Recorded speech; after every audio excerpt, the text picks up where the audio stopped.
GDP가 우리 인간의 모든 경제활동을 반영한다고 할 수는 없습니다. 우리가 흔히 말하기를 인간의 경제활동 중에서 실제로 시장에서 거래되는 것은 10% 되지 않는다, 이런 말도 있습니다. 그래서 매우 불완전한 지표라고 할 수가 있고요. 뿐만 아니라 이 GDP가 가지고 있는 가장 큰 문제 중에 하나는 뭐냐면은 우리가 보통 1인당 GDP 얘기를 많이 합니다. 사실 이거는 아무 의미가 없는 숫자입니다. 왜 그러냐면은 평균이기 때문에, 평균이라고 하는 것은 높은 값과 낮은 값을 합친 것이 평균입니다. 근데 아시는 것처럼 세상은 너무도 불평등한 사회입니다. 그 2022년에 세계 불평등 보고서라는 것이 나와 있는 것이 있는데 보면, 이 보고서에 의하면은 세계 소득 상위 10%가 전체 소득의 52%를 차지하고 있는 반면에 하위 50%는 소득의 8.5%만 차지하고 있다고 합니다. 근데 이 소득의 불평등보다 더 심한 것이 부의 불평등입니다. 전 세계 상위 10%가 전 세계 부의 75%를 차지하고 있다. 그런 반면에 50%는 2%밖에 가지고 있지 않다고 합니다. 그런데 이것이 남의 나라 얘기가 아니라 우리나라도 크게 다르지가 않습니다. 우리나라도 이 보고서에 따르면은 소득 상위 1%가 약 15%의 소득을 가지고 있다. 반면에 50%는 18%밖에 가지고 있지 않다라고 합니다.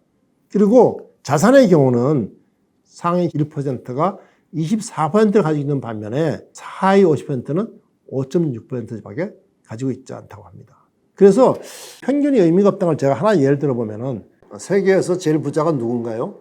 매년 약간의 변동이 있긴 하지만 우리가 알기로 빌 게이츠가 가장 부자라고 얘기를 합니다. 그럼 빌 게이츠 재산이 얼마냐? 200조 된다 그래요.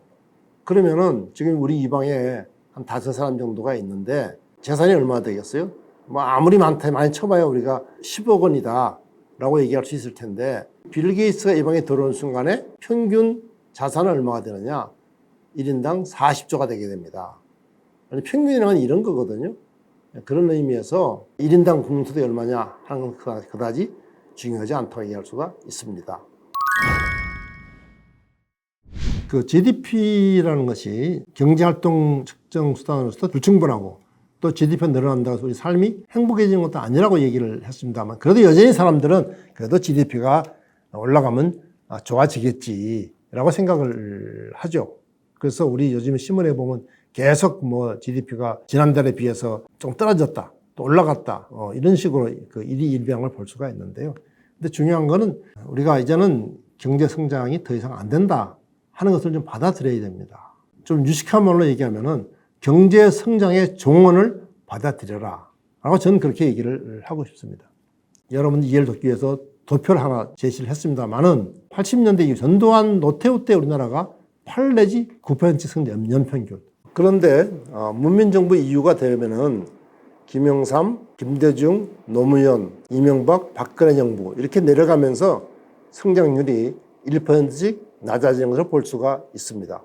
그래서 이 윤석열 정부에서는 지난해 우리가 1.4%의 성장을 달성을 했습니다.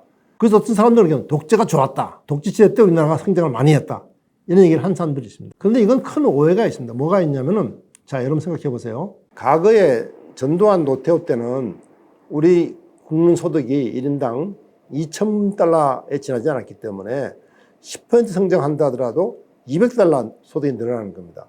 근데 지금은 우리 소득이 35,000달러에 달하기 때문에 1%만 늘어도 350달러가 늘어나는 겁니다. 옛날에는 우리 후진국이었기 때문에 그 경제 규모가 작았기 때문에 말하자면은 빠른 성장이 가능했던 겁니다. 그동안에 중국이 성장하다 성장률이 떨어지고 있죠. 중국도 후진국일 때 막 성장했어요. 중국도 중진국 가니까 성장이 떨어지잖아요. 그런 것처럼 경제라고 하는 것은 무한히 성장하는 것이 아니라 이 선진국이 되게 되면은 경제는 성장하지 않습니다. 우리나라도 아까 말씀드린 것처럼 자고 나서 보니까 선진국이 된 거예요.